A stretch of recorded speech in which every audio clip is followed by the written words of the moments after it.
Dear students, family members and guests, my name is Georgi Radulov and I'm an associate professor in the IC group of the faculty and a vice chair of the examination committee. We are here together to celebrate the achievements of our master students and their first contributions to science and technology. They have proven themselves and fully deserve the Master of Science diploma and engineering titles. Unfortunately, we meet today in dark times. The evil is awakened. We are all worried about the ongoing war in Ukraine. We all follow the news, and we all hope for peace and less human suffering. The world has changed. Today, we all think about frightening worst-case scenarios. How to protect our families, friends, and loved ones if the worst comes. In such scary moments, when I need to calm down my wife and children at home, I put my trust in technology. My hopes and optimism stem from our technology, enabled by science and the brilliant minds of our engineers. The technology is the foundation of our civilization. It brought us prosperity and new horizons. And today, when dark clouds gather and we hear the thunder of war, I believe technology can support, protect, and save us. We have technologies that will shield us and give us strength. We have technologies for the air, we have technologies for the land, and for the seas. We have technologies for our cities and our streets, for our homes and our hospitals, for the cosmic space and in our pockets. We share technologies with our friends and allies, and we will use technologies to defend ourselves, whatever the cost might be. This technology will never fail us. It is made in a free society by free people.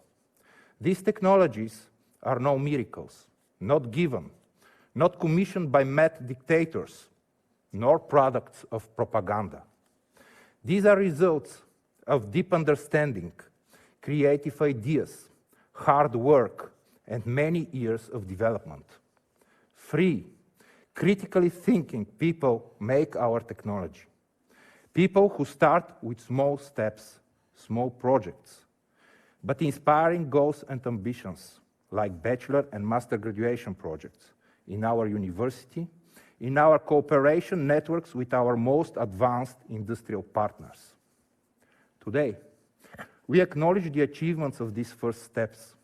We honor the hard work, knowledge, skills, and passion of our students.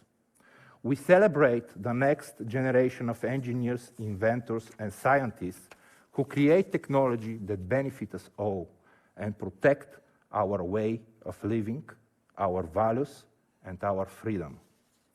That is why I would like to thank now our students for their hard work so far and wish them creativity, productivity, but above all, a peaceful life in the future. Please trust, dear students, your moral compass and obligations when using and creating new technologies. May what you create be used for good. Remember, dear students, that you are the makers of our common new world. Thank you.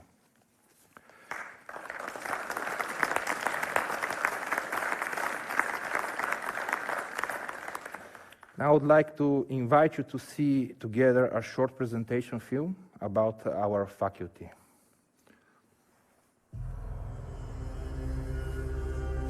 Can we develop smart grids where we use electric cars to store electrical power? Can we use ultrasound to diagnose cancer? Can we use optical chips to increase the data rate of internet to 10 Gbps? Important societal challenges to which the Department of Electrical Engineering is trying to find answers. Electrical engineering is all about solving problems, and the challenge for me is to learn how things work and make the device that you're working on work better. So we're not only taught about technologies that were there before, but also about what are going on right now. And that's what I love about the study, the fact that it's so present day. The study of electrical engineering focuses on the applications of electricity and magnetism by focusing on three important societal themes: care and cure, the connected world, and smart and sustainable society. The field embraces both analog and digital systems in which hardware and software are equally important. You see the process of from small parts to a complete machine, and you are learning something. That's the most important thing. Well, the problems you're confronted with are often quite difficult, and it's often a struggle to get into it and to get things work. So you put a lot of effort in it, but in the end, when it really works, that is really cool to see, and it gives you a lot of satisfaction. For instance, with the solar team, we made the first family car that's powered by solar energy. That's really the world's first. Putting theories into practice to develop your expertise. That's what we believe in. In design-based learning projects, you learn how to solve problems independently or in small groups. It's rather easy to put the theory into practice here. The assignments and projects that you work on are based around subjects that are really relevant to society. I believe this is the age of electrical engineers, and it's going to be for a long time now. So I want to be right in the middle of it, and I want to be one step ahead of everyone else. The past 50 years, electrical engineering has radically changed society.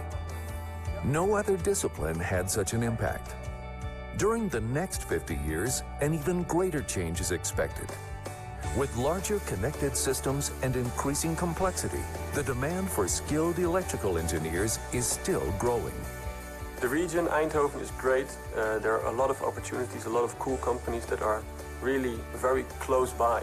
This region is just where everything happens. It's like the Silicon Valley of Europe. So if you're right in the middle of it, you have access to everything. Eindhoven University of Technology is established in Brainport, the high-tech region of the Netherlands, one of the most innovative regions in the world. This is the place where companies such as Philips, ASML, and NXP became multinationals. The Department of Electrical Engineering has a strong bond with the high-tech industry. This collaboration leads to the most joined scientific publications worldwide.